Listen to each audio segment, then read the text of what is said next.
I'm leaning on the railway, just looking at the exact spot that Terry jumped off the bridge. I'm just looking. Next thing you know, police roll up. Boop, boop. I don't hear the sirens. I just see the lights. But I'm just focused. I'm just looking. They all jumped in front of me, like 10 of them, all jumped in front of me, and I'm just looking at. I'm not knowing why they're here. What are you here for? I didn't call you. So I'm looking, and they said, "How you doing?" I was like, "What's up?" There's 10 of them in front of me. So they were like, "What you here for?" I said, "Yo, I'm just here because my brother committed suicide. I'm just looking, and I'm just paying homage to him, and just came to just take it all in, you know." Oh, okay. Can we talk? Can we talk? But can we talk further down? Can we take a little walk? I said, "Oh yeah, no problem."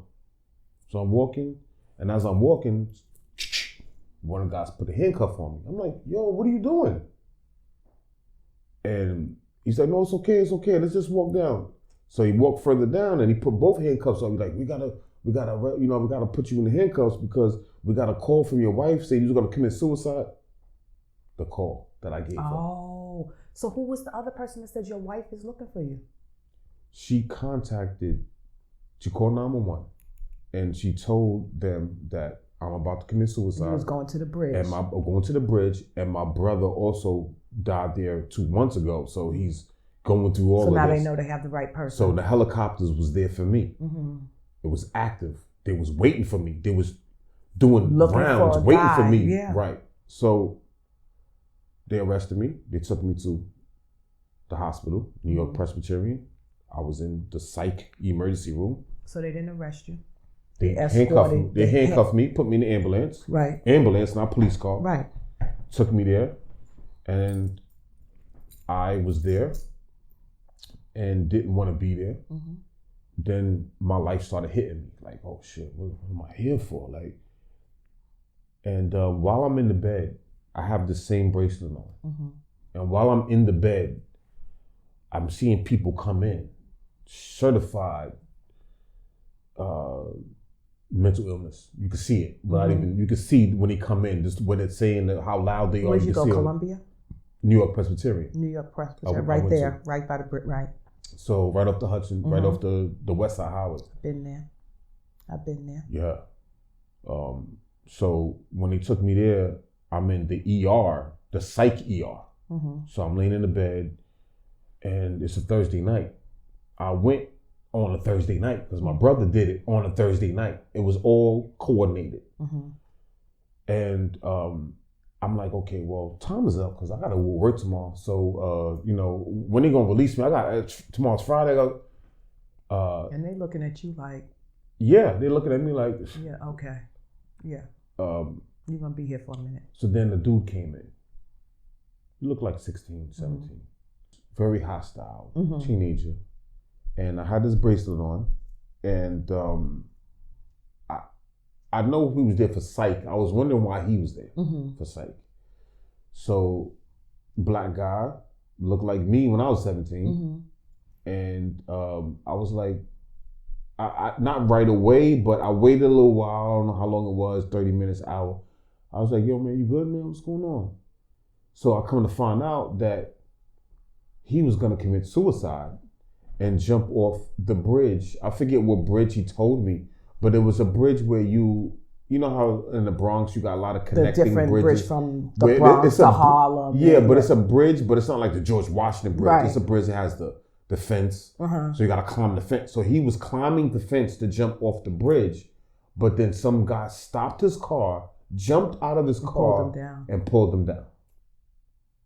Now he's next to me. After my brother already jumped off the bridge. Nobody pulled my brother down. They pulled your ass down. Right. Where was the people to jump out of their car and save Terry? They saved you. So I'm asking them, same thing I told the cab driver. I was like, "Yo, you like my bracelet?" That was my introduction. That was my introduction to these people. "You like my bracelet? You like it?" Yeah, they always think I'm selling it, but they don't know where I'm going with it. You know, I'm going to a place that you don't even know where I'm going with it. So, yeah, he was like, yeah, I like your bracelet. How much you selling it? Same thing the cab driver said. I said, yo, this is my brother Ashes, bro.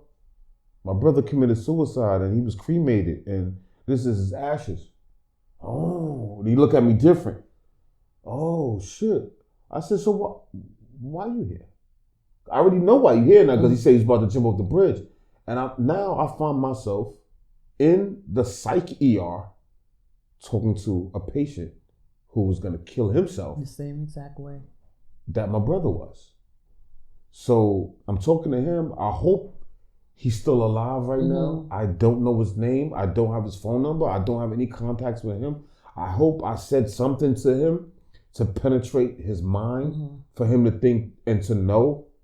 Let me just weather the fucking storm. No matter how bad the storm is, no matter how much it's raining, no matter how heavy this tornado is, no how fast this hurricane is.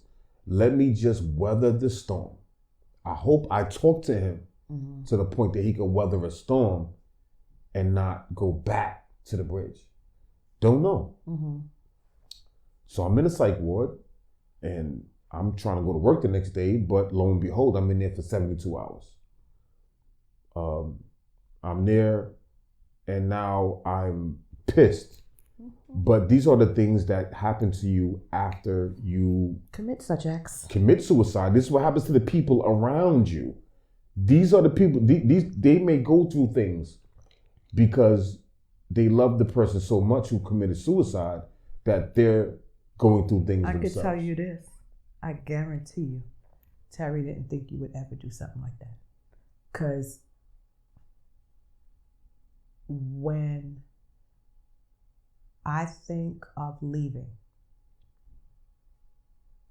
I think of, okay, my oldest son, he's older, he's good. He has his dad's family, he's good. He'll cry. I'm not the first person that died. I'm not the first person who lost a mother. He'll be all right. He's older. But yeah, his mother. Then I think, all right, my middle child. He's not an emotional person. He'll be like, oh, yeah, my mom passed. Certain times. This is how you think. Certain times you think, oh, he'll miss me. Then you think, my daughter, who will raise her? Where will she go? She needs like a female. And then you start going through a list of females that you think, but and not that people can't do it, no one does it like you. And I've shared before and I'll share again. Each one of my children, at different points, I wanted to take them with me. And then they got to a point where I thought they're older and they're okay now. This is how you think.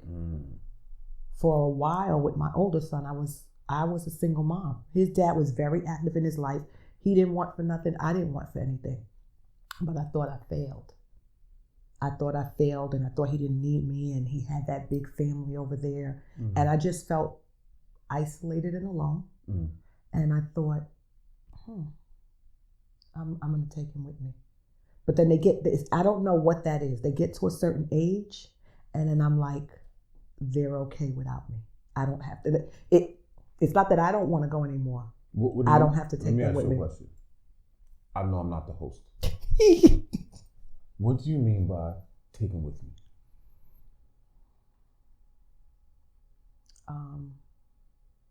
So when I say it, in my mind, I'm very clear what I'm saying. And I'll just say this. When I say it like that, I say it like that intentionally because it's most comfortable when I say it like that. When I say it in the way that you're asking me to say it, the reality hits and it becomes very emotional for me. And my husband asked me that. And he said this to me. Why do you say take them with you like you're going on a trip? Call it what it is. Say it. And I was pissed when he said that. I was pissed. Like, how dare you challenge me? How dare you challenge me? So you asking me that? I know exactly what you're asking me. And that's the mind of depression. Yeah, we package it in a way that is very presentable. Oh, very, very. Because my mother's the same way. Oh my God. you make it seem like it's just okay. Like we're going You know what I'm somewhere. saying? Yeah. Like, for example, right? I'll never forget, this was like 2000, this was before Terry jumped from the bridge. Mm-hmm. He jumped on the bridge 2017, it was like maybe 2015. Mm-hmm.